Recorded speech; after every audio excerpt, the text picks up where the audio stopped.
సాధారణంగా 5 గంటల లోపు మాత్రమే పోస్ట్మార్టం చేస్తారు. మేము కూడా రిక్వెస్ట్ చేయడం జరిగింది మెడికల్ కాలేజ్ ప్రిన్సిపల్ గారిని, వీడియో రికార్డింగ్ చేయండి పోస్ట్మార్టందని. ఆ వీడియో రికార్డింగ్ చేసినారో లేదో కూడా గమనించమని కోరుతా ఉన్నాం.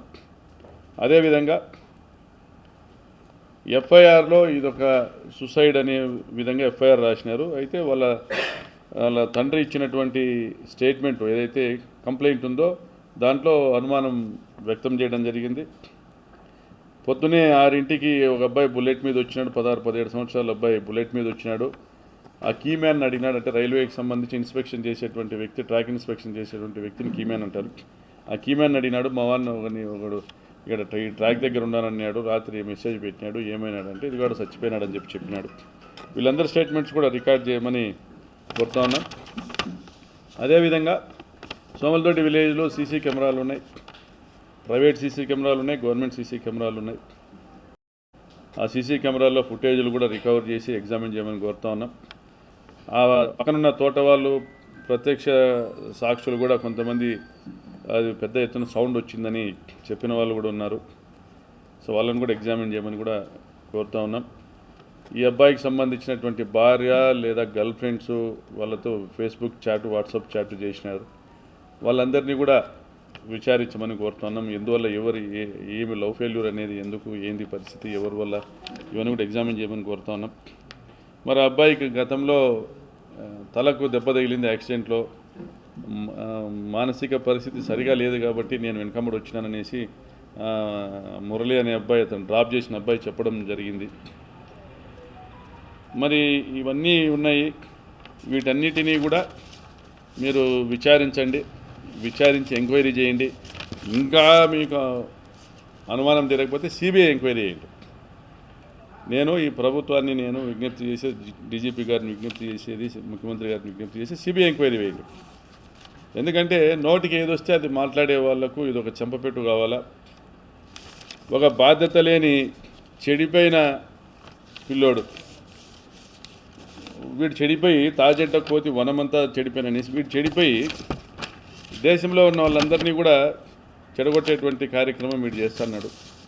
కాబట్టి కంపల్సరీగా దీన్ని హై లెవెల్ ఎంక్వైరీ చేసి నిజ నిర్ధారణ చేసి బాధ్యతారహితమైనటువంటి కామెంట్స్ చేసిన పరిటాల శ్రీరామ్పై చర్య తీసుకోవాల్సిందిగా రాష్ట్ర ప్రభుత్వాన్ని కోరుతా ఉన్నా, కూటమి ప్రభుత్వాన్ని కోరుతా ఉన్నా.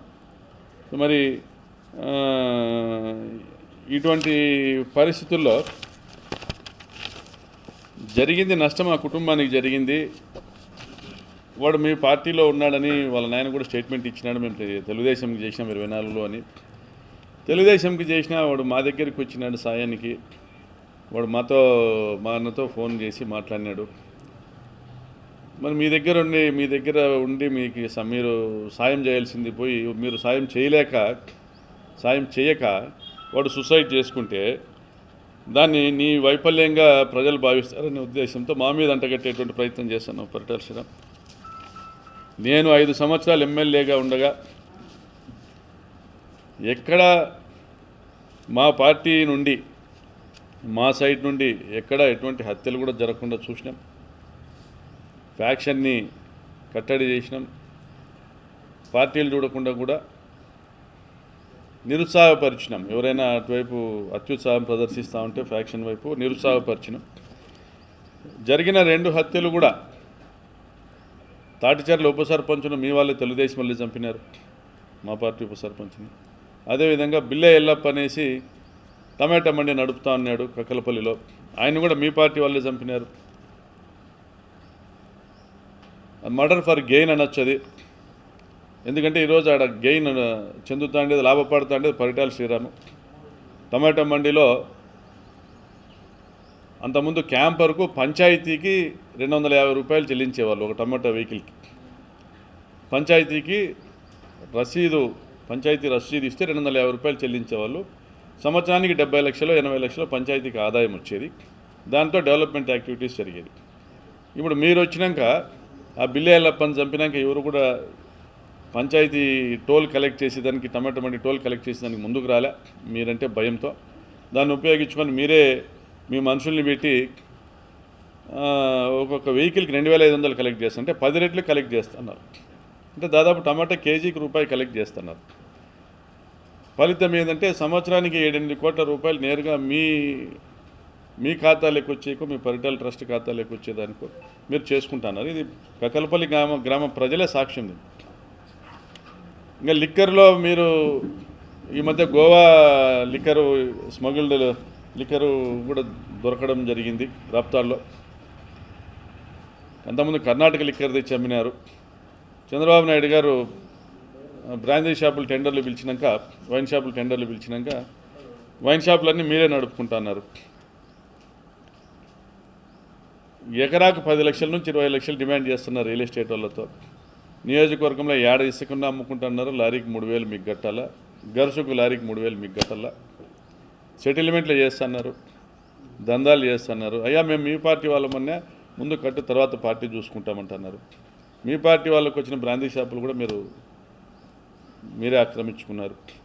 దౌర్జన్యాలకు రాప్తాడు నియోజకవర్గాన్ని కేర్ ఆఫ్ అడ్రస్గా మార్చినారు. ఈ 8 నెలల్లో మీరు చేసింది ఏమంటే దోపిడీ తప్ప మీరు చేసింది ఏం లేదు. ఇవన్నీ ప్రశ్నిస్తా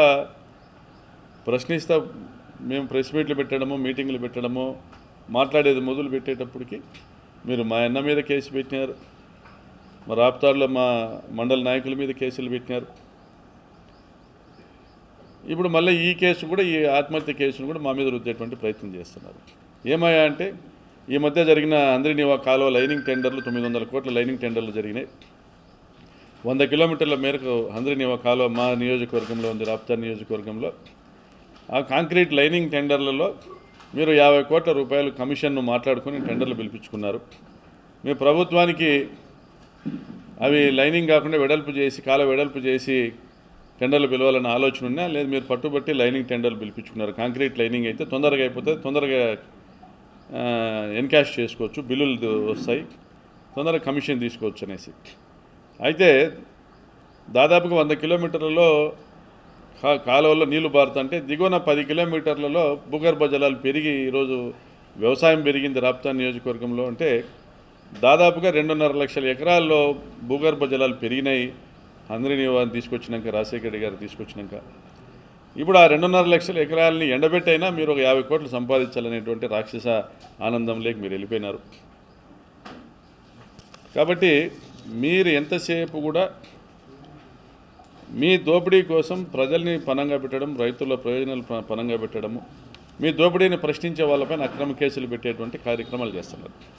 కాబట్టి ఈరోజు కూడా ఇది జరిగింది. ఈ మహేష్ అనే అతని పైన, వీని మీద నాకు తెలిసి 6 or 7 కేసులు ఉన్నాయి. నాకు తెలిసి ఎఫ్ఐఆర్లు కూడా స్క్రీన్ మీద ఎగ్జిబిట్ చేసినట్లున్నారు. ఎఫ్ఐఆర్లు 6 or 7 కేసులు ఉన్నాయి. దాంట్లో మెజారిటీ 4 కేసులు అనంతపురం టౌన్లో ఉన్నాయి. అనంతపురం టౌన్లో మా ప్రభుత్వంలో ఒక కన్స్ట్రక్షన్ కంపెనీ మీద దాడి చేసినారని మా బంధువుల మీద కూడా కేసులు పెట్టినారు. బిఆర్ఏర్లో చేపల సొసైటీ ఎలక్షన్ విషయంలో గ్రామంలో మా పార్టీ లీడర్లను తెలుగుదేశం వాళ్ళు కొడితే వాళ్ళని తీసుకొచ్చి హాస్పిటల్ అడ్మిట్ చేస్తే మళ్ళీ హాస్పిటల్లో వాడు మీరు పెంచుకున్నటువంటి ఒక పెంపుడు కుక్క హాస్పిటల్లో పోయి మళ్ళీ వాళ్ళని గరిస్తే ఆడ మా వాళ్ళు కంప్లైంట్ ఇస్తే మళ్ళీ రివర్స్ మళ్ళీ అనంతపురం 1 టౌన్ పోలీసు వాళ్ళు 1 టౌన్ 2 టౌన్ మా వాళ్ళ మీద కేసు పెట్టినారు, బిఆర్ఏకి సంబంధించిన మా పార్టీ లీడర్ల మీద. మరి అన్యాయంగా మా మీదే 2 కేసులు పెట్టినారు. మరి వీని మీద కూడా 4 కేసులు పెట్టినారు. మళ్ళీ పెట్టించింది ఎవరు, పెట్టించి మళ్ళీ మా మీద వాడిని ఉసిగొల్పింది ఎవరు? అనంతపురంలో అనంత వెంకటరామరెడ్డి కదా ఎమ్మెల్యే. మేము చెప్తే పోలీసులు వింటారా? మరి మీ ప్రభుత్వంలో మీ అమ్మాయి ఇప్పుడు ఎమ్మెల్యేగా ఉన్నప్పుడు వాని మీద ఒక కేసు పెట్టినారు, ఒక కొడివిలి వాని దగ్గర నుంచి సీజ్ చేసినారు. ఇది ఎవరు పెట్టినారు? అది పోలీసు వాళ్ళు పెట్టినారా, మీరు పెట్టించినారా? పోలీసు వాళ్లకు కంప్లైంట్ వస్తే ఎఫ్ఐఆర్ కడతారు, విచారణ చేసి నిజ నిర్ధారణ చేసుకొని ఛార్జ్షీట్ వేస్తారు. అది వాళ్ళ డ్యూటీ. అయితే వాని లేత మనసులో మీరు నాటిన విష బీజం అది నాటింది అనంతపురం వల్ల మీరు నాటినారో మేము కేసులు పెట్టించినామని నాటినారు. మీరు ప్రచారం చేస్తున్నారు నిన్న మాట్లాడిన దాంట్లో. అయినా వాడు మావాడని వాడిని హక్కుని చేర్చుకొని వానికి సాయమే చేసినాం. మీరు రాజకీయం చేయడానికి మా గ్రామంలో కక్షలు కార్పణ్యాలకు ఆజ్యం పోయడానికి మీరు ప్రయత్నం చేస్తూ ఉన్నారు. నేను 5 ఏళ్ళు ఎమ్మెల్యేగా ఉన్నా, మా గ్రామంలో ఎటువంటి ఘర్షణ తలెత్తకుండా చూసుకున్నాం, మా నియోజకవర్గంలో ఎటువంటి ఘర్షణ తలెత్తకుండా చూసుకున్నాం. అక్కడ కూనీలు జరిగింది చేసింది ఎవరున్నా కూడా అది మీ పార్టీ వాళ్ళే చేసినారు. దాంట్లో ఇద్దరు మా పార్టీ వాళ్ళు చనిపోయినారు పోయిన 5 ఏళ్లలో కూడా. మళ్ళీ కొండపల్లిలో ఒక ఆడామని చంపినారు మీ పార్టీ వాళ్ళే, రామగిరిలో ఒక ఆడామని చంపినారు మీ పార్టీ వాళ్ళే. ఇట్లా జరిగినాయి తప్ప ఎప్పుడు కూడా తోపుదొట్టి ప్రకాష్ రెడ్డి అనేవాడు హత్యా రాజకీయాల్ని ప్రోత్సహించలే. కాబట్టి నువ్వు చెప్పే కాకమ్మ కథలు ఎవరు నమ్మరు. మేము కూడా ఎస్పీ గారిని కోరుతాను, పత్రికాముఖంగా రైల్వే పోలీస్ని కోరుతాను. డీటెయిల్డ్ ఎంక్వైరీ అవసరం ఉంది. సిబిఐ ఎంక్వైరీ మేము డిమాండ్ చేస్తున్నాం. సిబిఐ ఎంక్వైరీ చేసి వాస్తవాలను ప్రజల ముందర పెట్టవలసిందిగా విజ్ఞప్తి చేస్తాం.